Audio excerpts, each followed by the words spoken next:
When you know that you're understood, people are not judging you, I think your life is already different.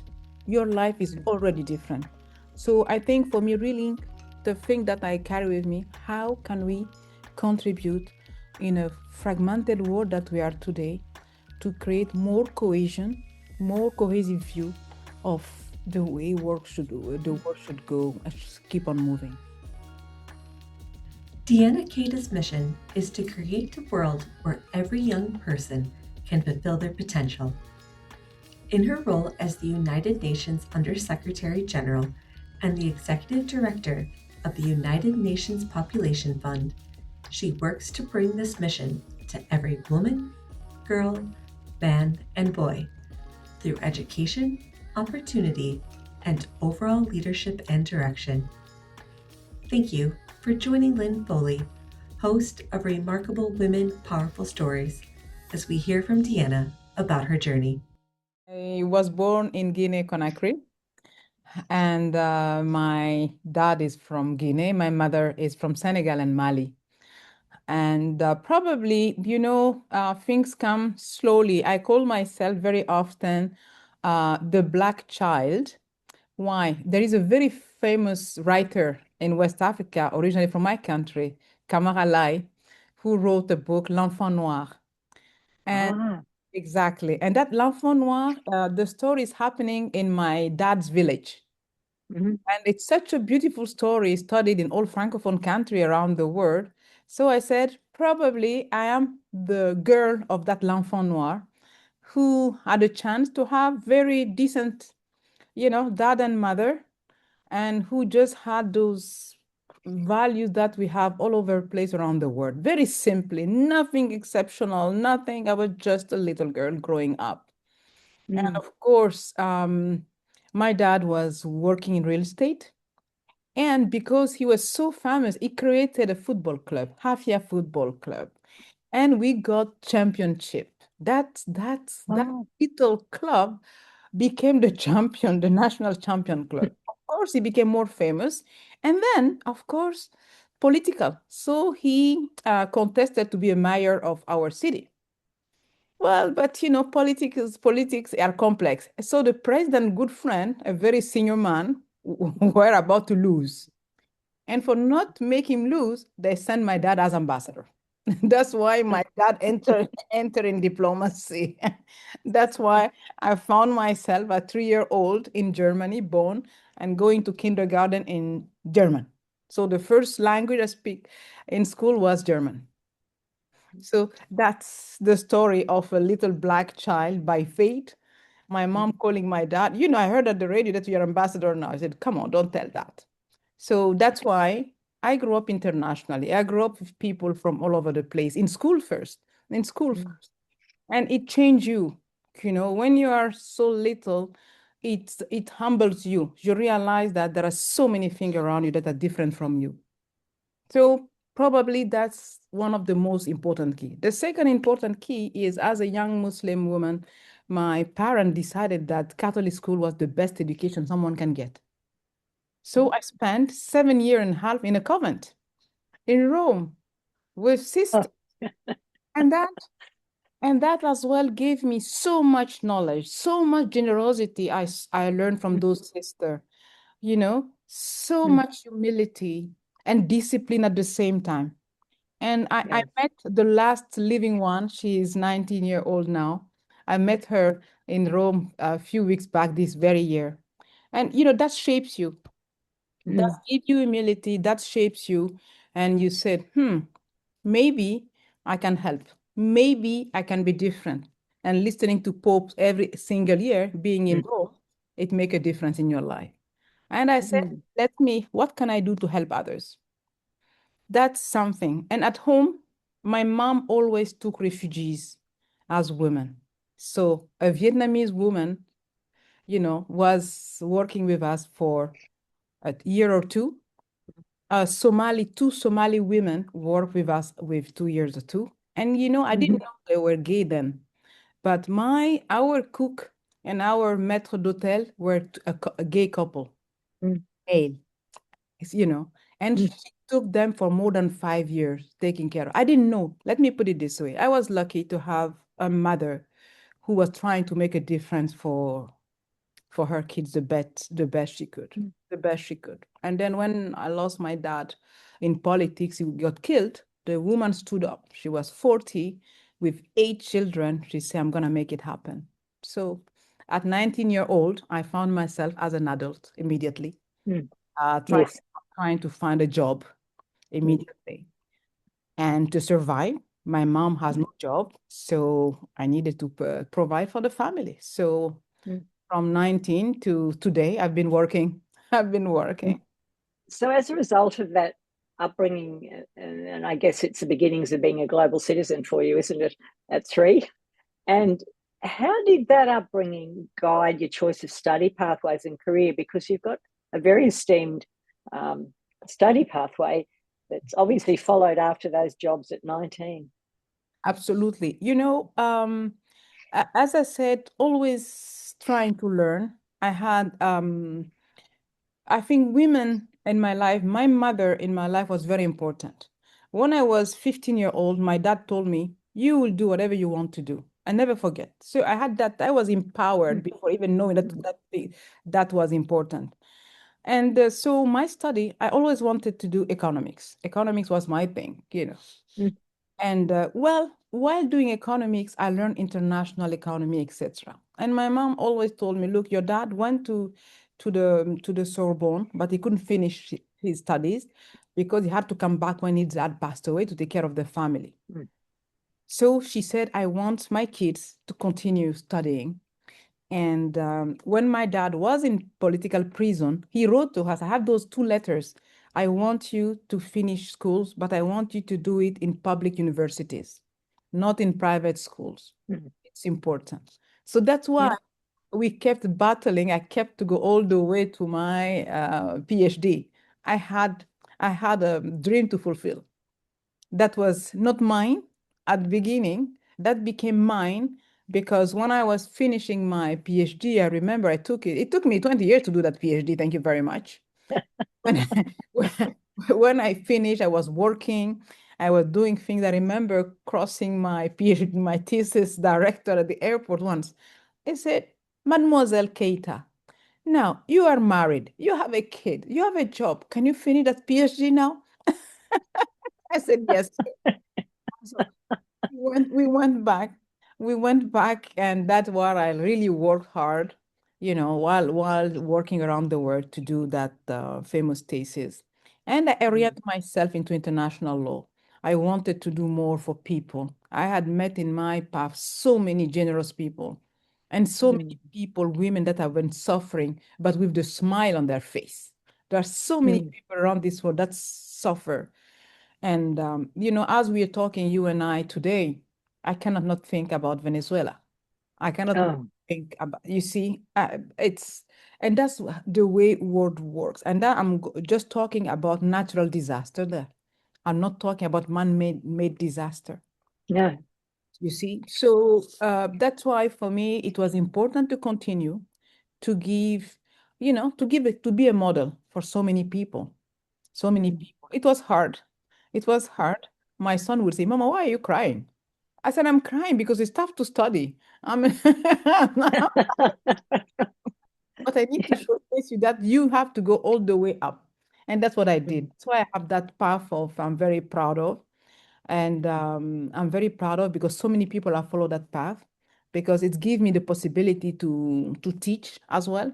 Being a PhD summa cum laude, it open university to teach freely, of course, free of charge, to give back to society, to give back to Mm. society. Because Lynn, um, that black child, I never forget her.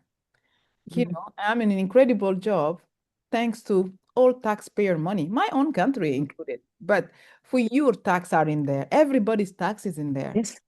Yours is in there. So anytime I see myself, I come to my office, I'm grateful to the opportunity to serve. So that l'enfant noir is still deep inside you.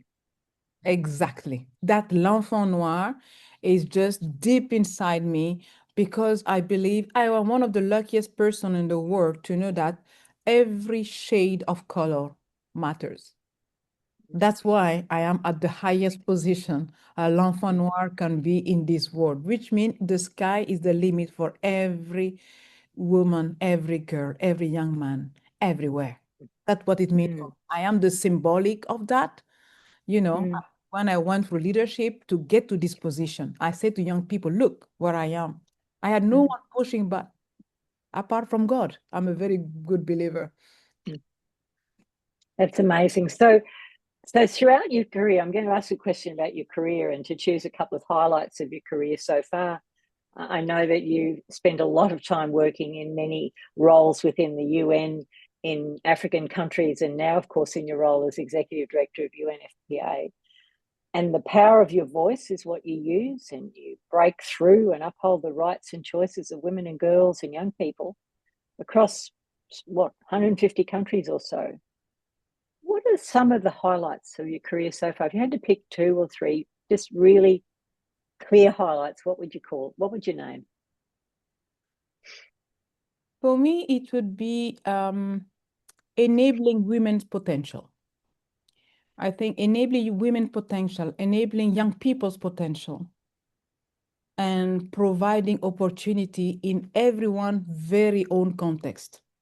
Because I started my UN career at UNDP, and it was an incredible stepping stone for what is upcoming because it gives you the global perspective about inequality, about the fight against poverty. And going on the field, meeting colleagues from UNFPA, teeny tiny teams compared to big, mighty UNDP. I saw these women, these men accomplishing miracles, changing people's life. You would see young adolescent women smiling because their life was just changing. I said, that's what I want to start. That's what I want to go and do a difference. So that's why, I was happy and privileged to come to UNFPA. And when I came, I see that with little money, you can change the destiny of any woman or any man anywhere. I said, that's exactly what I want to do. And that's what I'm doing. So for me, enabling, empowering, because even if you're life saving, it's always enabling because the time you spend with them, the time our partners spend with them matter more than anything in their language, in their own culture. When you know that you're understood, people are not judging you. I think your life is already different. Your life is already different. So I think for me, really, the thing that I carry with me, how can we contribute in a fragmented world that we are today to create more cohesion, more cohesive view of the way the world should go and keep on moving. Mm. So recently, I was at the Women Deliver conference in Melbourne, Australia, where you were there for a couple of days. You were a big presence at UNFPA alongside so many big influential voices across the whole vista of working for women and delivering for women and adolescent girls and young women. What are your key reflections on the outcomes of that gathering of more than 6,000, mostly women? I think Women Deliver, I was so looking forward to Women Deliver in Australia. And as we say, down under. Down under. Down under. Because Australia has been, showcasing, displaying a kind of lifestyle for for everything. And I say Women Deliver in Australia is a big, big sign for us. And I think it was a great meeting. I think it was an incredible meeting. On my way to Melbourne first, the lady sitting by near me in the plane was a fistula surgeon from Australia on the plane. Yes, yes. An Australian fistula surgeon. She was coming with me from Papua New Guinea, where she had given some classes. So automatically we changed contact because I said, we will need you. We're going to work with you. Yes. And so this is the first entry in Australia for me. The second, getting to Australia, that policeman, hi, welcome to this beautiful country. We're happy to have you. My country called how many policemen welcomed me in a country like that. Mm. Okay. And then the conference, meeting all those women and men believing in the case they were there for. Women deliver. We deliver. Of course, at the beginning, it was about delivering babies. But now, Australia meeting for me was about delivering in anything that we need to make this world a better place. Mm. The Australia meeting for me, it was really important. I think it really, really put back women delivering on the agenda compared to the previous one. And because women took power, not the organizer, not ourselves, but the women themselves. Listening to civil society, so sophisticated and in their wants, in their belief for their future. I think that for me was amazing. Amazing. Women Deliver Australia was about personal leadership, starting with indigenous culture, starting with the mix and integration of all of Australia into that Women Deliver for me was absolutely exceptional. And you know what? There was a baby, 3 year or something, with her grandma Yes. on the stage. That baby, that if Australia, mighty Australia, can leave a 3 year young girl wander around, go to talk to her grandmother. That's what I see the future. That's what women deliver. It means we are ourselves. That young girl for me represent the future for all of us. That grandmother there represent the future for all of us again. I think, L'enfant noir. yes, exactly. L'enfant noir. And that was l'enfant d'Océanie. That was Yes. l'enfant d'Océanie. You see, and that for me, I loved it. I wish I could have stayed much longer to enjoy. And if I have another opportunity, it would be not only to stay to listen to women, all women's group, but then to visit Australia as well, just like some of my colleagues did, you know, because Yes. I think it was a great, great meeting. There were so many great advocates there that it was a pleasure to meet. And maybe my my strongest experience there was I had two strong experience. The meeting with the civil society. Mm-hmm.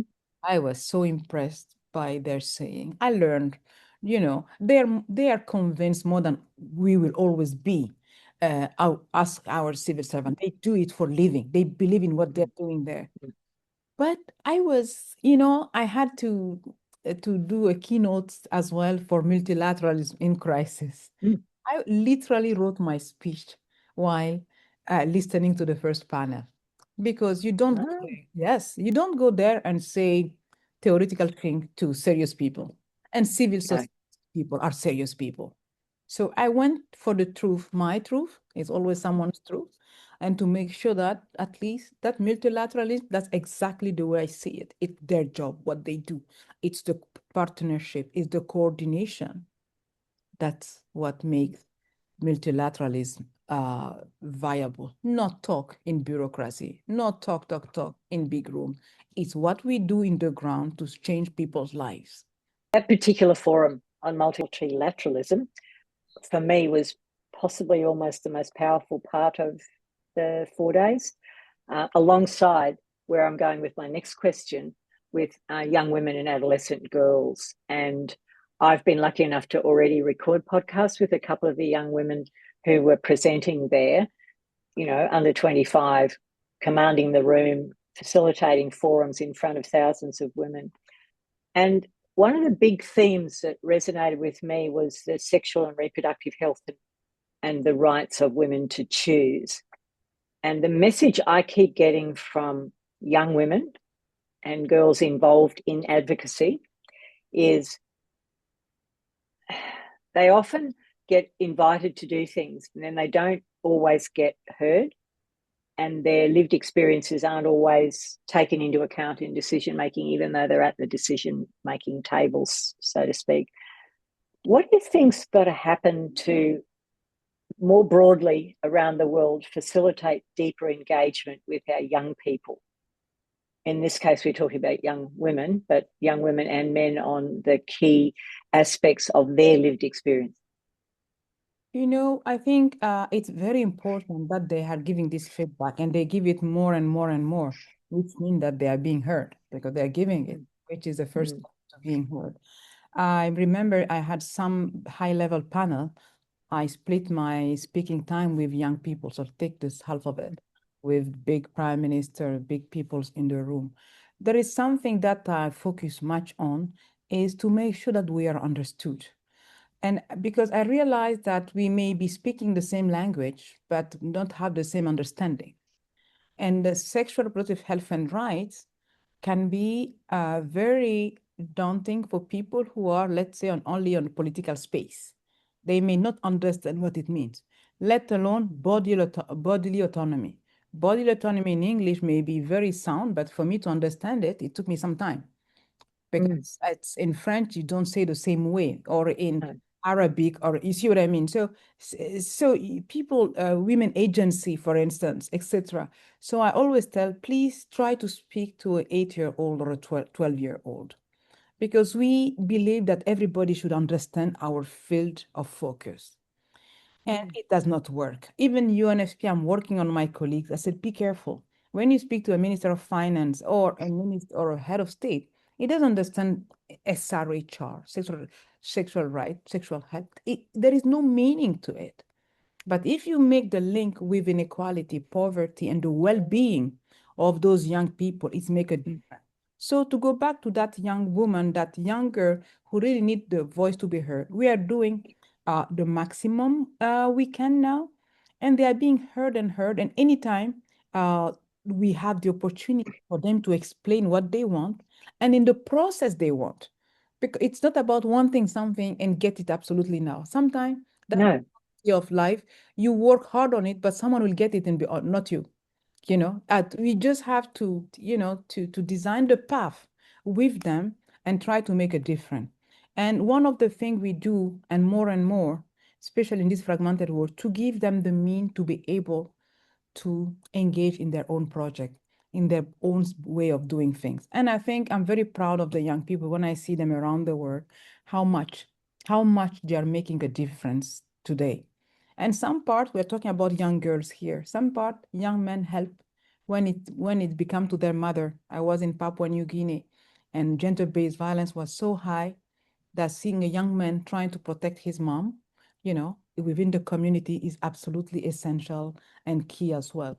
But giving the space for young women, it's about patience as well. And it's not about asking 10 things at the same time. I said, please ask three. Please ask three. And after asking, please tell us the way you want it to be implemented. Because you know what you want if you're in a driver's seat. Don't just ask and leave the room. How do you want it to be implemented? Because that's generational as well. You know, It is. at my age, what the Gen Z want to do, the way they want to do it, well, it can take me some time to make sure I understand what they Yes. do. And so much of your work and the people who in your organisation in UNFPA is focused on young people and girls. So, you would spend a lot of time engaging and listening. And I think for the rest of us, it's very important to make sure we understand and truly get it. Another theme at that conference and ongoing everywhere around the world is about systems, Yeah. the fit for purpose of systems. The systems we have today, they came from somewhere else. Are they suiting our current world and our future world? What needs to happen from now on in that multilateralism or system space to pave the way for a brighter future for women and girls? That's a very, very, very, very important question. Systems. You know, I think we just need to continue what all of us have been doing for a very long time. I am probably the luckiest woman on the planet in this job today, because when we have regression about gender equality, about sexual right, about gender diverse group right, well, I can't, have the luxury of say, oh, I'm not going to talk about it because it's my job. It's why, I was recruited to do. So what we do to make sure that the system function, I think really it's now I'm taking this job truly as a politician job because it is a politician job. I have policy and advocacy, policy dialogue. That's what I am doing at the highest level, head of state, minister, finance, to make the link with their macro perspective, because when you remain in your field, they cannot understand. When I link it to their macro perspective, their macro indicator, the health indicator, the education indicator, their inclusive growth indicator, economic growth, their jobless growth, economic growth, they understand that language. So in the role I am is to make sure that the fragmented world we are explained to all powerful decision makers that, you will not get there with your macro indicators if you don't take care of the basic ones. People agency, for them to be able to enjoy the freedom of going to school, having healthcare, and trying to find a job after that in the right condition, in the right environment. If you don't do that, and while we do that, you know how much today natural disaster, climate change is important in everywhere around the world. So for the system, it needs to be global today. The system cannot afford to be just talking in this conference this way. Yesterday, I was in an amazing meeting on counterterrorism. Yes, exactly. And my role was to explain how much the human people, the community resilience is critical. It's critical. If you don't build that so that they can protect, they can dare standing up for themselves, then all military thing will not work.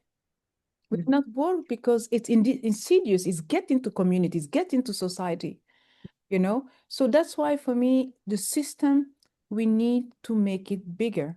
We need to continue to do the advocacy in a very simple language that everybody can understand, and yet link it to government priority, whether you are government from the north, like Australia, or you are government from the south, like my own country.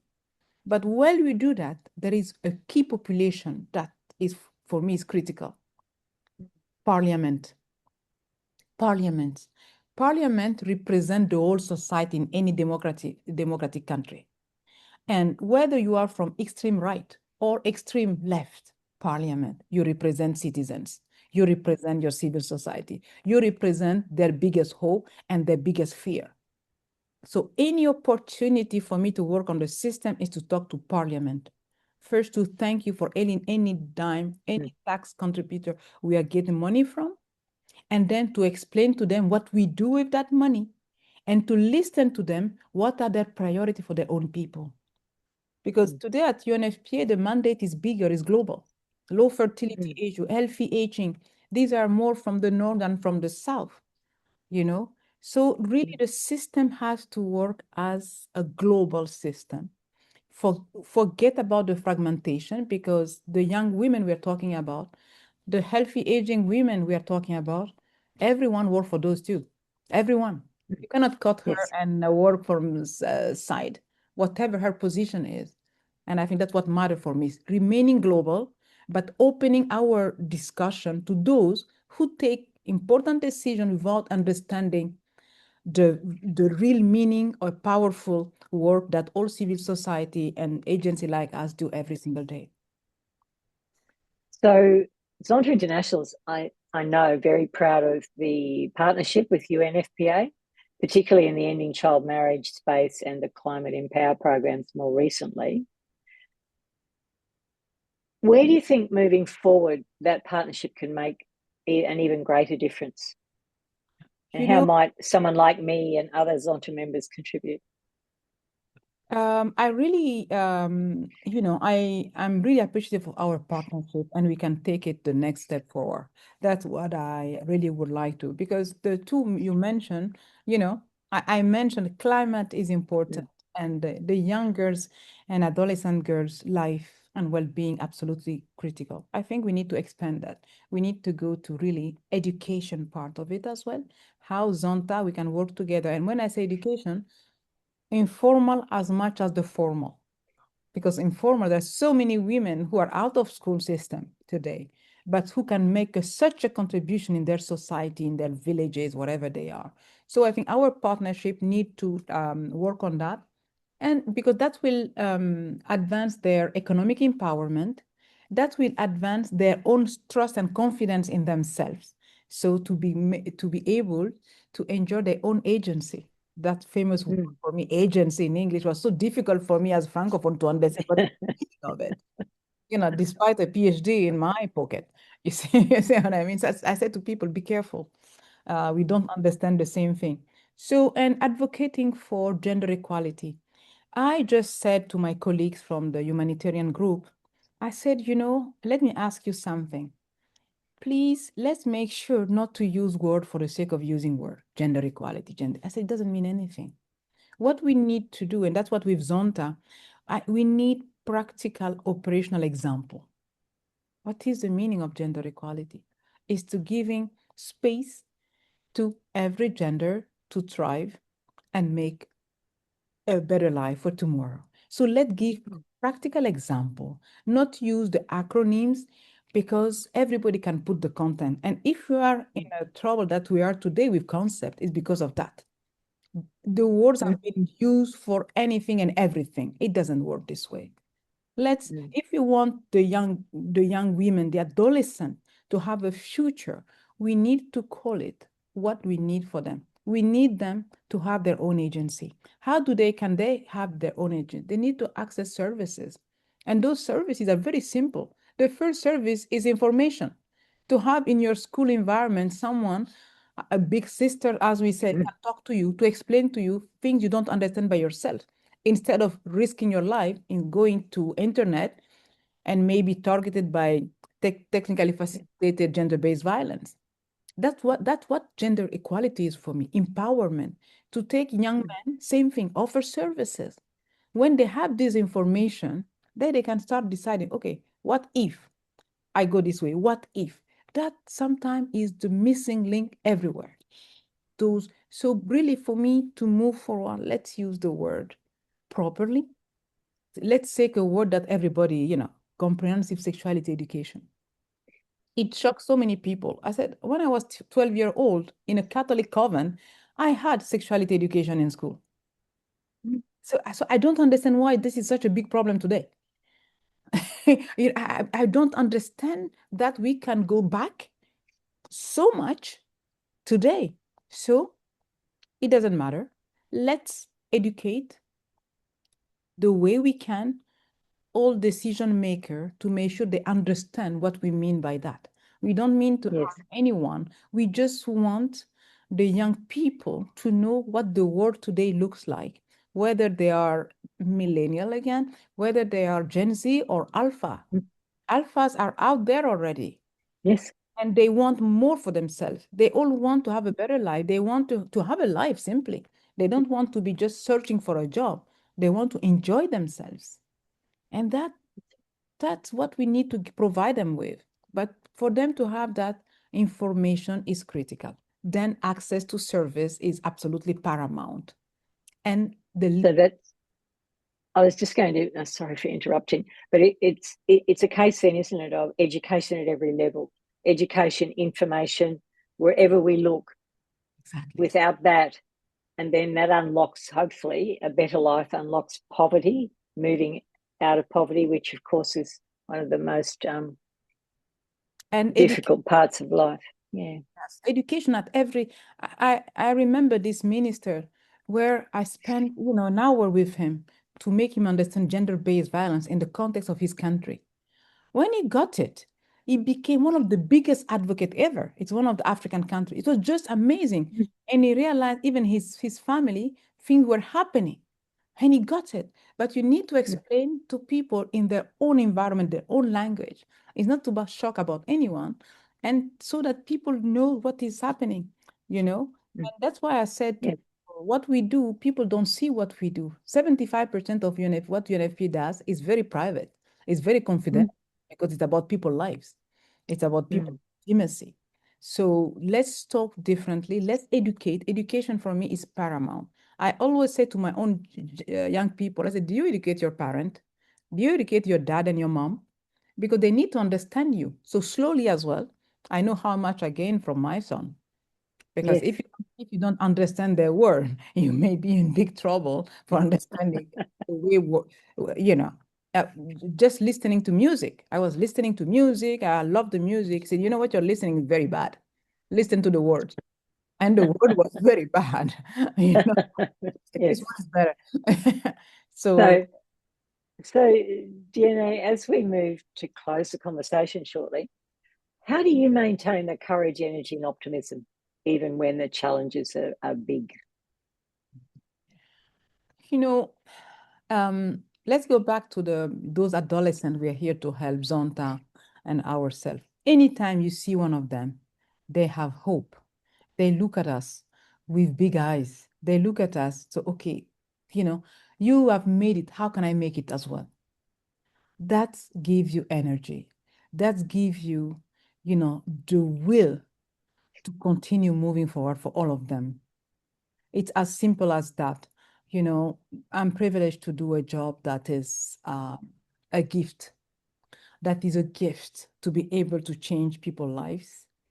So I don't take it very lightly. I take it very, very seriously. I'm grateful every single day. Every single day, I'm grateful. And that's why in all these changes, I am always asking people, be careful. What we do is not to harm anyone, is not to disrespect any big political leader. On the contrary, is to make sure that the population can trust the policy they are putting forward for them. That's what keeps me going. That's what keeps me going every single day. And anytime I see someone, I try to explain that mandate in respectfully, culturally, because every culture today has a different context as well. And for that, I thank you. I thank Zonta so much for the work you do with us, without us, but let's reinforce this because it's worth it. And because honestly, in this fragmented world, we are changing the world together. Let's leave no younger, no young man, and no women, behind, because we can do it together. What's your greatest superpower? Before it was going walking. I love walking. I love walking. And then when I got into this job, I called a friend of mine, a very long time friend of mine. I said, I need to go to yoga now. So I start taking some yoga class to learn how to breathe. Breathing is very, very important. And so my superpower is really that part, meditation, breathing, and going to the gym, because I think the more confident you are in yourself physically, the more you're capable of sharing with the rest of the world. And that's really working very nicely. Lovely. What message do you want to leave with us today? We have so much to do. There's so many young girls out there that believe in us. Let's keep on walking together. Let's keep on working together to make their life a better. Diene, thank you so much. What an amazing conversation today. I'm uplifted. I know anyone listening will also be today. Zonta, thanks you so much for your generosity and being involved in the podcast. Lina, thank you. It's a pleasure, a privilege, and an honor to be speaking with you today. Looking forward to seeing you one day soon.